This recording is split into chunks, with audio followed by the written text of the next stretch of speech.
You're right, people on YouTube, this is me, Murder128, and today, as I promised, this is the review of Luigi's Mansion.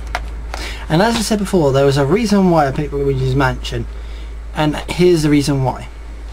Well, I did some research over it like a while back, and realising that, to be honest, Luigi's Mansion is actually built for 3D. You may not believe me, but I did some research. I figured out, realised that this game, Luigi's Mansion, was actually built for 3D, because after the failure of the Virtual Boy, as everyone should know, Nintendo, even after that, still were practicing with 3D until, like, ever since, and making the 3DS. They've been practicing ever since to make 3D. And one of their reasons of making 3D was the Nintendo GameCube. It was supposed to be a 3D system built for 3D TVs, and one of their practice games on it was Luigi's Mansion. So the game was actually meant for 3D, but unfortunately the technology wasn't there yet, so they couldn't make it into 3D, nor could the GameCube be well, the GameCube was 3D at first, but then never made it because there weren't no such thing as 3D TVs and all that. So they just said, scrap it, it's going to be a 2D system. Well, not a 2D system, it'll still be a 3D system, but won't have the 3D effect. But you might wonder why the game looked like it was, like, you know, it had a background and then they also had the foreground. It was actually built for 3D. They never changed it, they just didn't put the 3D element into it. So the game style wasn't changed whatsoever. It was still built for 3D. That's why it looks as it is. That's why I picked it for the candidate for this for the countdown. So let's do a little review. I'm not going to do a big review because unfortunately I got stuff to do, so I'm sorry, but I was actually limited today on how much I could do.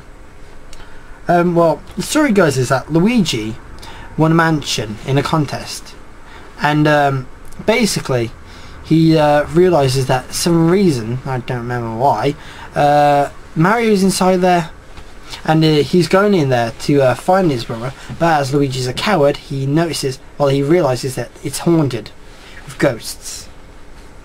And on his journey, he meets a little scientist guy called Professor Egad, which helps him through the game. And he tells Luigi that sorry about that. Tells him that his portraits have escaped and they've turned into ghosts, basically, and he wants Luigi to help him to get them back. So he gives him the vacuum, the Poltergeist 3000, to suck him up and bring him back to him. But along his way, Luigi stumbles across this trapdoor, which he opens, and he lets out all the booze. The boos are a main part of the game due to of how much they have impact into the story, and there are actually 50 you must suck up to, because it turns out King Boo is behind it. And not only that, is that they were down that hole for obviously a reason. But that's pretty much of the story. I don't want to ruin anything, so, you know, because I've noticed I went back into some of my videos and noticed I do ruin a few games, like Fragile. I do apologise on that one anyway. But let's talk about the gameplay. The gameplay is just a normal game. Well, it's got like not really a locked on control. It's more like it's really smooth. It's really smooth. Like, when you go left, you actually just go left. You don't go to your, like, angles or anything. It's like a really smooth camera, controls for it. And the only problem I have with the controls is basically when you're using the Poltergeist 3000, if you're going to use the, like, when you use the C-stick to, like, look up, down, left and right, I find that a bit, like, not jittery, but kind of stiff in a way. Like, it feels really awkward to do, so that's a bit of a problem. But if you're not using it, then it's practically fine, but trust me, you're going to be using it quite a lot. The overall story, it's pretty okay, but, you know, it could have been better. Over, like, Luigi winning a mansion, in the contest, but you never know what the contest was.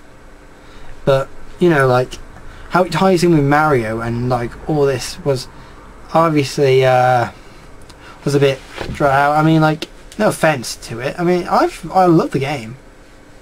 That's ruined it. But I think the game is really good. But I just think it was like really just a bit of a not that great of a story, to be honest with you. The objects of the game is that you basically gotta look after Mario. Look for Mario, and also catch all these ghosts into portraits. I mean, capture the ghosts and put them back into portraits. And also, you gotta catch 50 boos.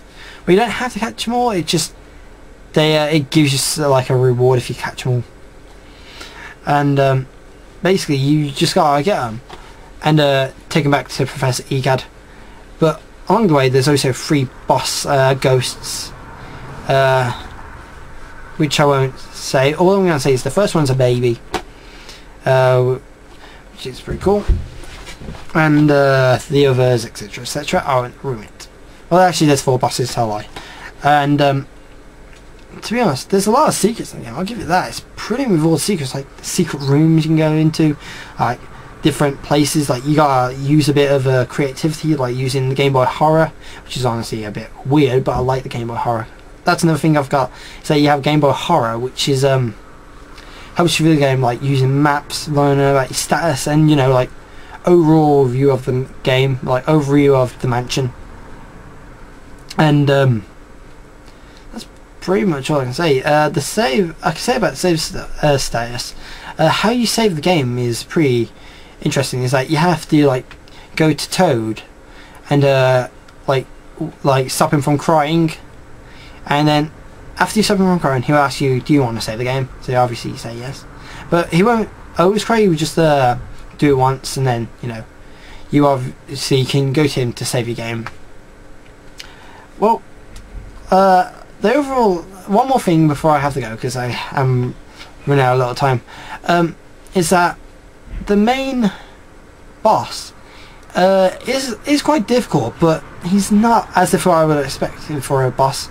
He's a bit challenging, but you know, he's quite challenging, but he's not as challenging as I would expect from a Mario game, well, even a Luigi game. But you know, it was alright actually, not bad, but I think the difficulty could have been a bit more harder.